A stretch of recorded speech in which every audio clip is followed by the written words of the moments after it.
What do most Fortune 500 executives have in common? After more than 100 episodes recorded with those very executives from companies like Disney, Amazon, Netflix, Cigna, and Google, the answer is clear. They learned lessons in leadership from the fields and courts of their high school and collegiate sports teams. Some of our guests' athletic experience earned them a place in their sports Hall of Fame, like Chick-fil-A Chairman Dan Cathy. Some hung up their cleats after high school, like Delta Airlines CEO Ed Bastian, while others, like Condoleezza Rice, claimed they were terrible in their sport. But no matter their skill level, they have all told me that being a part of a team taught them lessons they still use as leaders today. In partnership with Maxwell Leadership, I'm your host, Don Yeager, here to give you an all-access pass to genuine, authentic, fireside chat-like conversations with today's business icons so that you can create powerful, positive change in your own organization. This is Corporate Competitor Podcast. With me for today's episode is Daniel Pink. Daniel is a New York Times bestselling author of 7 books, including his latest, The Power of Regret: How Looking Backward Moves Us Forward. His books have been translated into more than 40 languages and have sold millions of copies around the world. Today, I invited Daniel on the show to teach you about ways to motivate and persuade your team.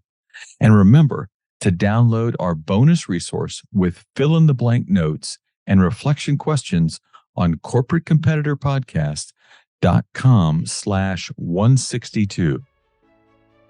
We have overvalued intensity and undervalued consistency. Let's reframe momentum as consistency. There are returns to consistency. I wrote a lot of my first book in these heroic bursts, writing like 2,000 words. That's intensity. You're much better off consistently writing Monday, Tuesday, Wednesday, Thursday. That consistency of showing up creates something that is perhaps the momentum to do it again on Friday. Dan, thanks for joining us. Don, thanks for having me. I'm looking forward to our conversation. I love your work and have been a fan for many, many years. And I love the way you talk about the concepts of motivation, persuasion, human behavior, and how you build that into not just your books, but also your Pinkcast videos. When you're in charge of motivating the motivators, getting leaders charged up to best lead their people, what do you emphasize? Well, you start with a premise about what motivation is. And this is something that Edward Deasy, who teaches at the University of Rochester, told me. He said, we got to understand that motivation is not something that one person does to another. It's something that people do for themselves. If I were motivating the motivators, there's sort of multiple layers there. Your job is to create an environment where people can motivate themselves, where they're not sort of standing passively waiting for you to act on them. They are self-directed. They are intrinsically motivated to be excellent. One of the things that we see in leadership more broadly is the importance of quieter traits that are more John Wooden than Woody Hayes. It's quieter. It's more about humility. It's more about getting out of the way. It's more about announcing a purpose. It's not about standing in the back, cracking the whip and shouting at people. So in a day and age in which we're talking about quiet quitting and the disengagement of employees, how do you pierce that veil and actually bring people in? Great question. I'll give you my theory of the case here. The big problem in management leadership is control. Too often we put in place programs and policies, even attitudes that are essentially efforts to control people. Here's the funny thing about people, Don. When you try to control people, human beings writ large, we respond in only 2 ways. We comply or we defy. Control is not the proper technology, the proper mechanism for fostering engagement. Quiet quitting is a form of defiance. Right. As a leader of an organization, do you want people who are perfectly compliant? No. You want compliance in the regulatory sense, obviously, and there's certain moments when you want people to do precisely what you told them to do, precisely the way you told them to do it. So there's room for some level of compliance. But you don't want people to be perfectly compliant. Compliant people don't do great things. Do you want them to be defiant? No, you don't want them to be defiant. You want them to be engaged. The way that we engage is by getting there under our own steam. The technology for engagement is self-direction. It's not control. And I think that's the big problem. Compliant people don't do great things. I love that. So what we're really trying to do is get them in some way to feel like they're part of a community that brings them along without any form of control. Right. That's enormously important in fostering enduring motivation. Like, do you have a sense of purpose? Do you have a sense of belonging? Are you connected to people in a meaningful way? That's essential. But what's also essential is, are you captaining your own ship? Do you have even a modicum of control yourself over what you do, over how you do it, over when you do it, over where you do it? And when people have that degree of control, they do better. You mentioned before, Don, one reason for the quiet quitting is, I'll go back even further, and forgive this semi-rant that I feel coming on. 20 years ago, I wrote a book called Free Agent Nation about the rise of people working for themselves. Right. In that book, I talked a lot about people working from home and how there's a natural affinity between home and work throughout our history. Technology, even back then, was enabling this. And also, why are you transporting a 175-pound body up and back to downtown when all you want is that 3-pound brain? And people say, you're nuts. You can't have people working at home. Cut, fade out. The pandemic hits, and you have literally hundreds of millions of people around the world who figure out how to work remotely, how to work at home in like 4 days, right, for 2 years. And it works fine. That's a very difficult egg to unscramble. When you have so many of these places essentially insisting that people come back to the office all the time, that's control. And people are saying, no, you know what? I'm going to defy. I'm either not going to come back, and you see a lot of defiance on that front, or they're going to say, you know what? I'm going to defy by looking for another job or by phoning it in. These are great questions because they're eliciting like the core of what this research tells us, which is the incredible importance of self-direction. Motivation is something you do for yourself, not something someone does to you. Allow people to find their reasons for doing what you ultimately want them to do. Basically giving autonomy over some degree of decision-making. When people have their own reasons for doing something, they believe those reasons more deeply. They adhere to the behavior more strongly. Mm-hmm. It's a more subtle art where you're sort of surfacing why it's in someone else's interest to do what you want them to do. And there's some interesting research here with regard to power. One of the things that you see is this inverse relationship between feelings of power and our ability to take perspective. The more powerful you feel, the more your perspective taking abilities degrade in general. So one of the things you can do as a leader is actually dial down momentarily your feelings of power, because that will often increase the acuity of your perspective taking, which will allow you to find common ground and help people surface their own reasons for doing something. We human beings flourish in environments in which we have a modicum of self-direction, where we're not being controlled, where we have the ability to navigate things the way that we want to do it. That doesn't mean a wild and woolly free-for-all. What it does mean is the default setting essentially has to be self-direction, not control.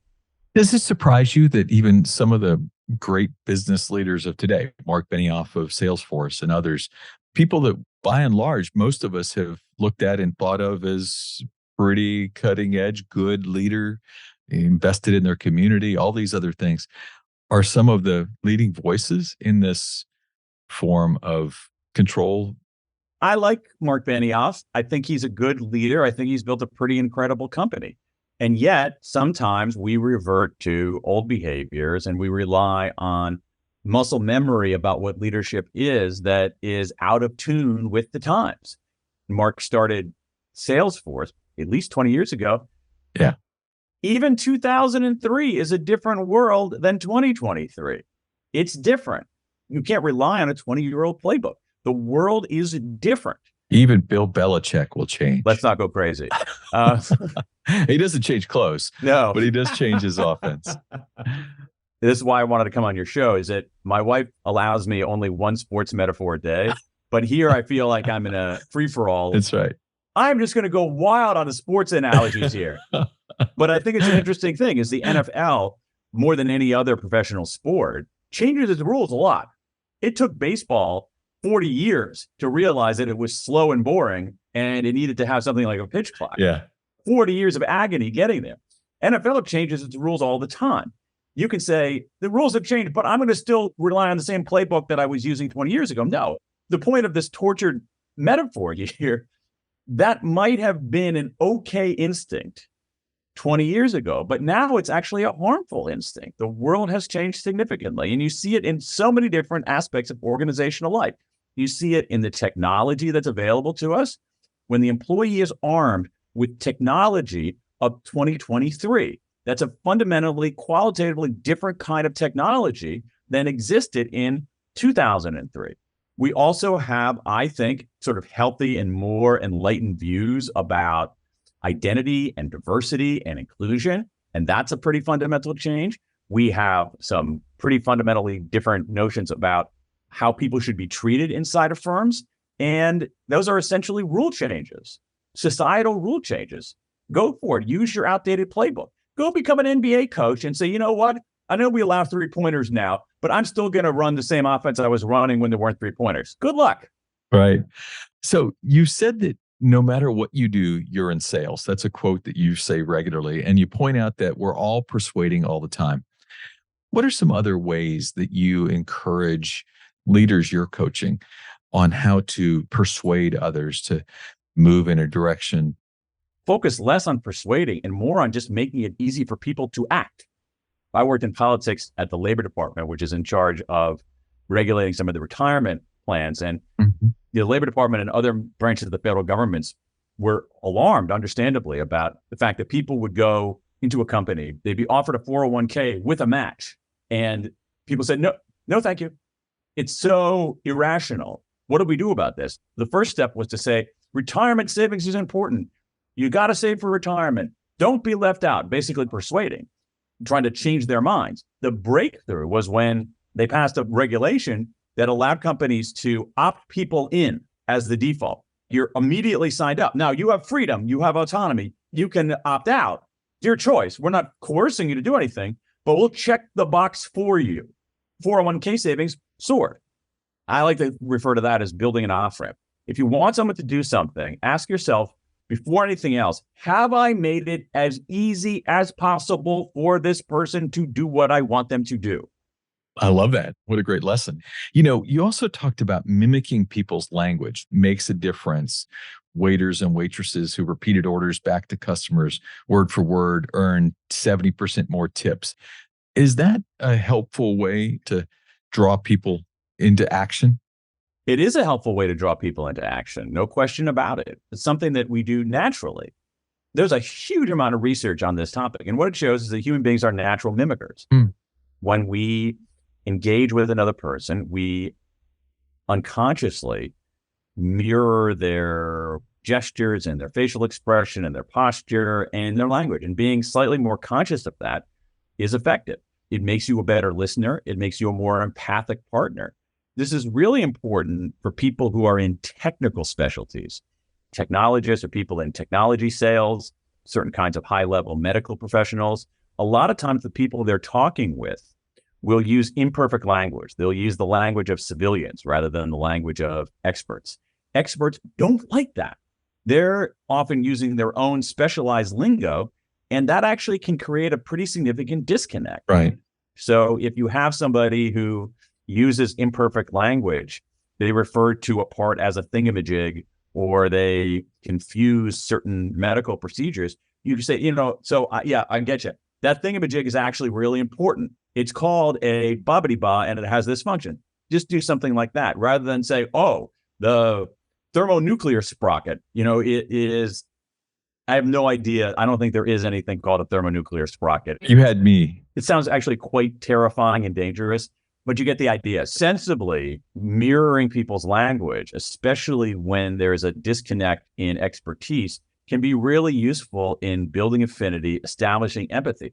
The other thing that simply thinking about empathy does, Don, is that it makes you a better listener. I have not seen any piece of research anywhere in the last 20 years that shows a disadvantage of being a good listener. That is so true. It's funny. I get asked that all the time. What is the number one key to being a good interviewer? And I actually think it's being a good listener. Preparation's all nice and it's great to do all the research. But if you can listen to someone, you can draw more out of them. By the way, thanks for mimicking my question. So we're using sports metaphors all over the place.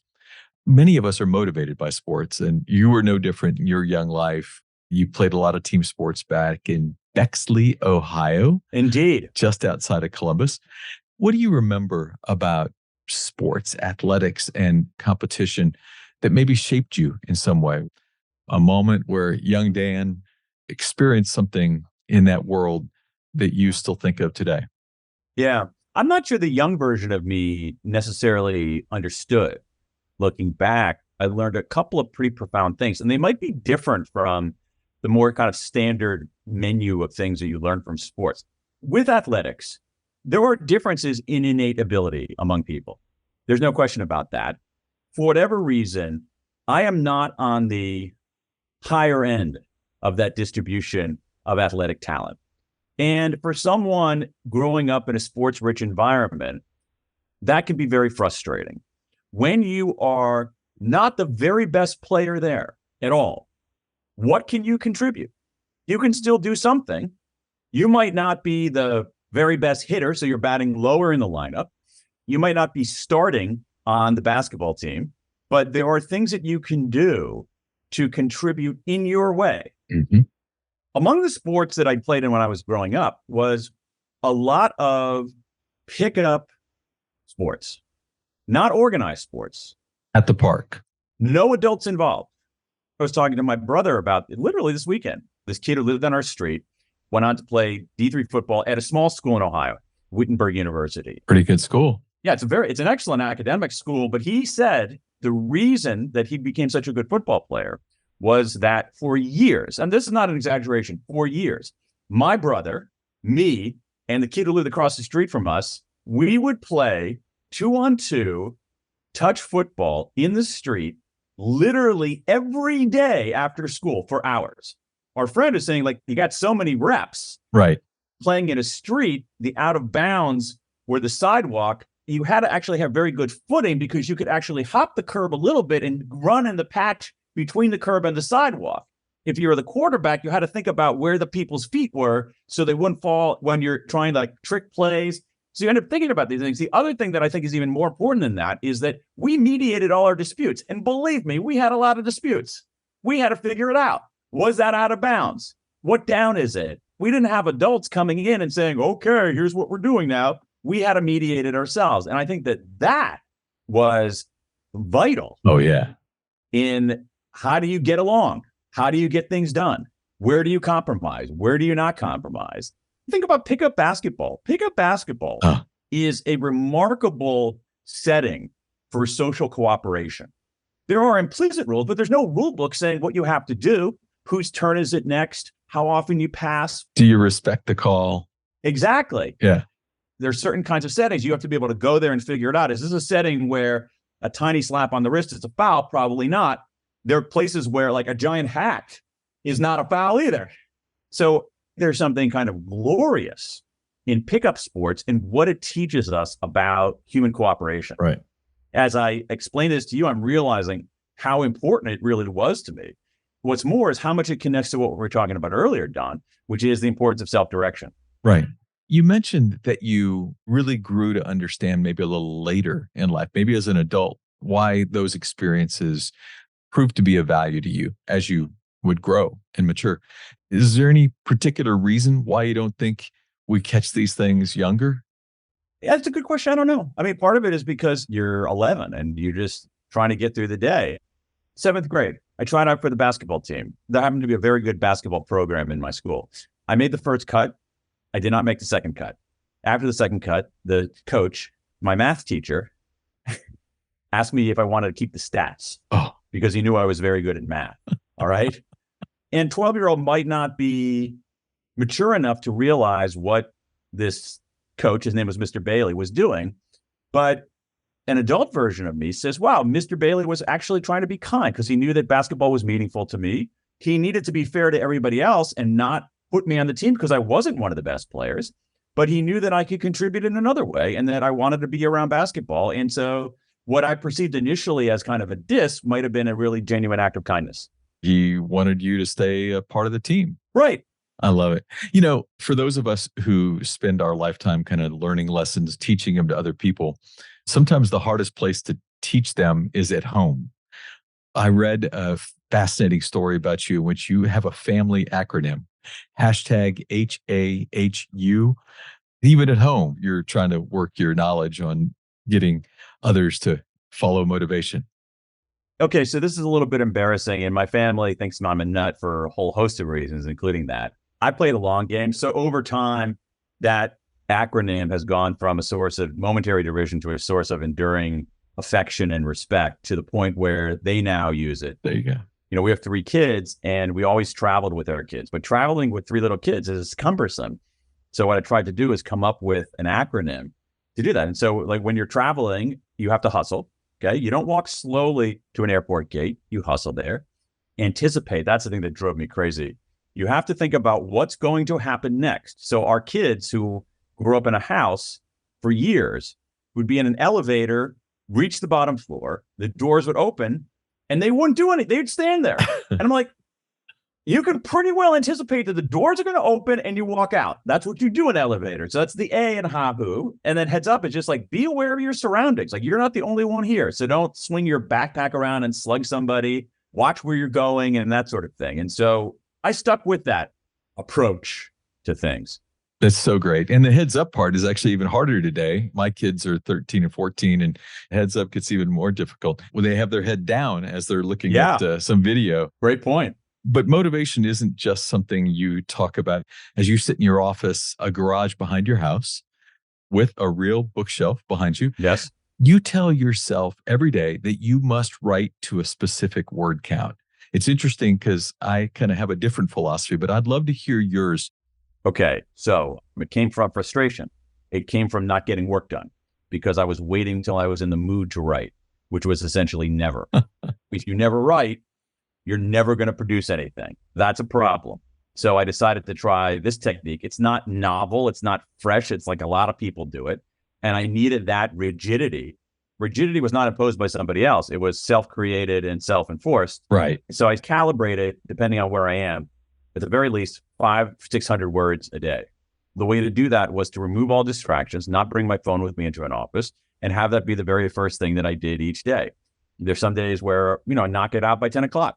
There are other days when it takes me a lot longer than that. But if you write 500 words on Monday and 500 words on Tuesday and 500 words on Wednesday, it adds up. Pretty soon you've got one chapter complete. You got it. It really adds up. It gives you the momentum. And if you sit around waiting for great ideas or inspiration, it's probably not going to reach you. But it's amazing how many good ideas and inspiration will reach you when you sit down and do your job.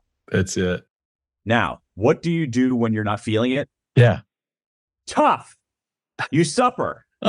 You do your work. You have a job to do. You have a job to do. Tough. This is not some disciplinarian imposing it on me. This is me saying, sorry, that's how it works here. Okay, here we go. So I'm going to quote Julius Erving. Doctor. Being a professional is doing what you love to do, even on the days you don't feel like doing it. That's what it means to be a professional. You show up and you do your jobs, even on the days you don't feel like doing it, especially on the days you don't feel like doing it. That's what a professional does. Can you imagine Steph Curry or Bradley Beal saying, you know what, I'm just not feeling it right now. I'm going to sit out this game. No, if you have an injury, sure, but I'm just not feeling it. Or I'm just not going to do it today. Or I'm a firefighter. I'm just not feeling it right now. No, it doesn't work that way. You do your jobs. I like it. And I want to mimic a word that you used earlier, momentum. You talked about writing 500 words a day gives you some momentum. Momentum is a concept I love to discuss. I became fascinated by it when the New England Patriots were down 28-3 in the Super Bowl. And suddenly, late in the third quarter, they started to come back. And it was a whole different game. And I interviewed a number of the players who were on the field that day. And it was fascinating how they talked about as progress began for one team and the other was eroding, Yeah. there was just a different level of energy on the two sidelines. I can see that. And I can see it having a contagion from person to person and having an effect on confidence. Team sports are so complex. Right. There's so many different variables that can confound each other. My general view is that there's much more randomness in life than we think. There's a very good book, Michael Mabusian's book, The Success Equation, Untangling Skill and Luck in Sports Business and Investing. It shows that there is a great degree of randomness and luck in many kinds of sports. There's a great degree of randomness and luck in many aspects of our life. We're very uncomfortable acknowledging that. So there's a lot of research, for instance, in basketball on the hot hand. Right. Initially, there was like, there's a hot hand. If you are on fire and you're hitting shots, you're more likely to hit the next shot. And then new research came out saying, no, it's a statistical aberration. And then new research came out after that saying, hey, you know what? There actually might be a tiny little truth to that. So on that kind of momentum, I don't know. On team momentum, I don't know. Let's reframe momentum as consistency. There are returns to consistency, especially in work and other kinds of performance. We have overvalued intensity and undervalued consistency. Ooh. I'm not a very good tennis player, all right? But what I like about tennis is hitting something deep into the corner and going to the net, making a killer volley to win the point. But I'm inconsistent about that. What I'm much better off doing is just hitting the ball back. That's right. And waiting for the other person to make a mistake. But one of the best predictors of who wins is who has the fewest unforced errors. Not who has the most winning shots, but who has the most unforced errors. A cousin of consistency. Right. I wrote a lot of my first book in these heroic bursts where I was behind writing like 2,000 words. That's intensity. Right. You're much better off consistently writing Monday, Tuesday, Wednesday, Thursday. That consistency of showing up creates something that is perhaps the momentum to do it again on Friday. You begin to establish it as a habit. Underlying habits at some level is a sense of momentum. I love it. I actually think that it could even progress into teams. I think teams can do some things more consistently and you begin to grow. You know, on teams, too often in the world that you and I live in with businesses, they refer to themselves as teams when they're really not. You've been on teams, you know what teams are. What are 2 or 3 things that you would advise to do to bond people together in a way that a team really is generally bonded? There's a lot of good research on this. 2 things that come out the most, one of which is a sense of psychological safety. Do people have permission to dissent and disagree? So often people are sitting on what they're really thinking. They're not giving people honest and clear feedback. They are not speaking up. And that can fester and really cause big, big problems. Do people feel a sense of psychological safety and a sense of belonging? That I am a member of this team. I am fully part of this team. Good coaches do that very well. This is why in the NBA championship, the 12th man who probably didn't get in at all in the playoffs gets a ring, because what that 12th man did is showed up to every practice, played defense against the stars, and a good coach makes that 12th man, or in the WNBA's 12th woman, feel a part of the team. The other thing is a sense of purpose, not purpose as rendered in a mission statement. One of the things that drives me nuts is these companies come up with these complicated mission, vision, and values, and they spend lots of money and lots of time, and no one ever remembers them. Oh my gosh. They're convoluted and they're written by committees. And Dan Coyle in his book, The Culture Code, does a very nice job of describing this. Is what's better are simple beacons. Looking at some of the archival material for the space program that began with Kennedy's famous early 1960s announcement and that ended on July 20th, 1969 with Neil Armstrong, an Ohioan, walking on the face of the moon. Kennedy actually said, we're going to put a man on the moon. Simple. Man on the moon. 4 words, 4 syllables. The goal. Simple beacons that people understand. A lot of times these simple beacons are emergent rather than imposed. It's the way that people are talking about things. Even Apple in the early days internally talked about putting a dent in the universe. There wasn't like a consultant coming in and talking about our mission is to put a dent in the universe. simple, emergent language that evinces the purpose. If you combine that sense of purpose with a sense of belonging and a sense of psychological safety and high standards, that's pretty potent. Psychological safety. You spend a lot of time working with companies on this subject. Can you give me a little primer on how to create psychological safety in a workplace? This is not my area of expertise. I encourage you and your listeners to look at the work, especially of Amy Edmondson at Harvard Business School and many others. But what you want to do is make sure that everybody has permission to dissent and speak up. And that there's not a price to be paid. It's not career limiting to do that. Yeah. And it's not career limiting to make a sensible mistake. Tactically, there are a few things that you can do. If somebody tries something and it fails, but it was a good idea and it was a worthy experiment, there's an argument for celebrating that. We tend to celebrate wins. I'm all for celebrating that. But trying something that seems like a really good idea and in a small, limited way, and it doesn't work, you learn a lot from that. In fact, you arguably learn more from that. Celebrate excellent failures. Hey, Don tried this thing. It totally didn't work, but it was actually a really smart idea. And we learned a lot from trying it. Let's give him a round of applause. Thank you. Thanks very much. Very simple, very tactical. The other thing is, in the limited number of meetings that I have any say in, I want to make sure that everybody speaks. Everybody has something to say. If I notice somebody at a meeting, at a gathering, and they haven't spoken, I will always ask that person a question. Not in an aggressive way, particularly an open-ended question, not a yes-no question. Bill, what do you think of that? Bill, how much sense does that make to you? For nothing else, just to hear Bill's voice, and also for Bill to hear his own voice and say, listen, your opinion is valued here. Those are two very, very, very small things. But look at Edmondson's work. She actually has a new book coming out in the fall about learning from failure, which is quite good. That's great. One of the biggest hindrances that a lot of people have is just the ability to start. How often have you sat sometimes and just looked at a screen, waiting for whatever that magic is supposed to be?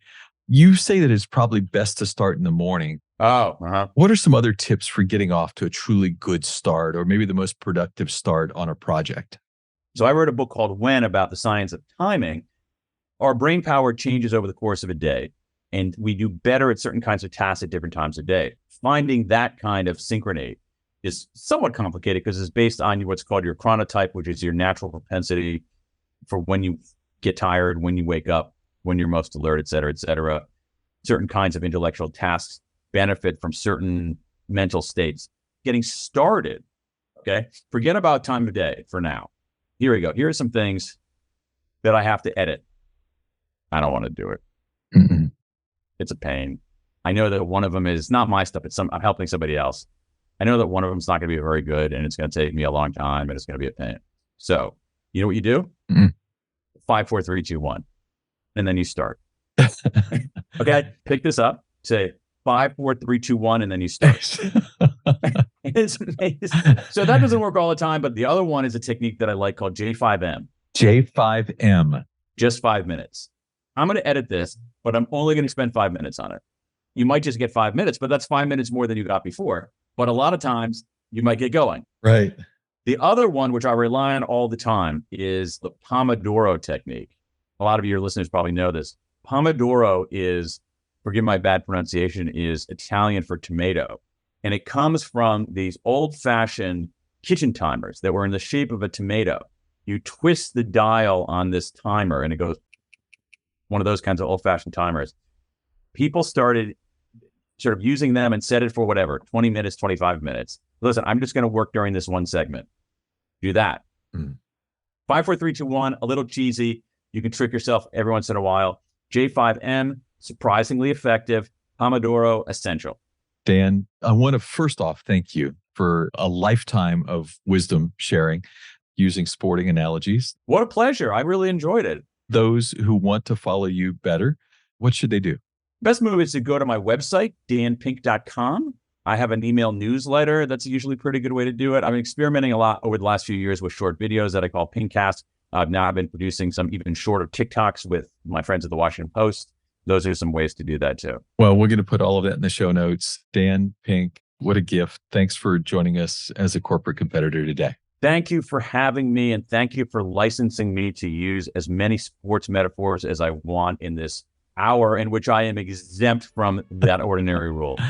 Now get back to your real world. Yeah. You can edit this, right? Always been a huge fan of Daniel Pink's work. He is so dynamic. What a great interview he was.